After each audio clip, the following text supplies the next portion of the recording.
Je m'appelle Ralik Zahan, je suis un guide ici à Mombasa. Je travaille comme guide à Mombasa pour guider les touristes dans le forteresse qui était construit par le Portugais dans l'année 1593.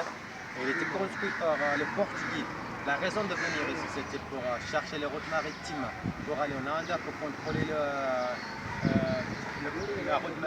le commerce maritime, l'océan Indien, aussi pour épandre les chrétientés. Alors, de l'année 1498, le premier portugais est arrivé à Mombasa. Ça, c'était Vasco da Gama qui est arrivé de l'année 1498. Mais les peuples de Mombasa étaient très hostiles avec eux. Alors, ils sont mis à voile jusqu'à Malindi. Il y avait un roi qui les a accueillis et les a donné un guide pour aller en Inde pour chercher les routes maritimes jusqu'en Inde, pour chercher de l'or et des pistes. La deuxième fois, quand ils sont retournés à Mombasa, c'est où ils ont construit la forteresse qui était construite en une forme d'une personne, avec la tête, deux bras, le corps et deux jambes. Alors c'est comme Jésus en croix. Et la forteresse quand même était creusée de la pierre de corail. Alors la fondation du corps de Jésus, c'est une pierre de corail qui a été creusée et on a utilisé les matériels du pierre de corail pour faire la construction des murs qui étaient plus de mètres en hauteur et presque 1 mètre d'épaisseur. Et pour les Portugais, ils étaient ici pendant 105 ans.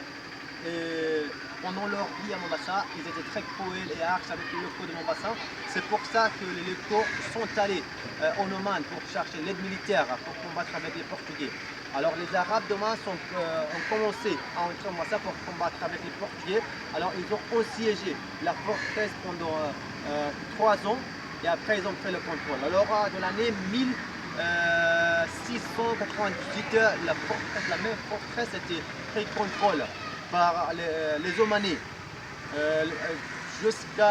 pour être utilisé comme un palais jusqu'à l'année 1824 où ils donnaient aux Anglais pour la protection et aussi pour la protection de la forteresse, et aussi de l'année 1875 la même forteresse aussi était changée comme un prisonnier gouvernemental jusqu'à 1958 où il était déclaré comme un monument historique, et de l'année 1960 il y a un musée qui était construit dedans pour préserver les artefacts qui étaient retirés de plusieurs sites historiques sur la côte de Mombasa.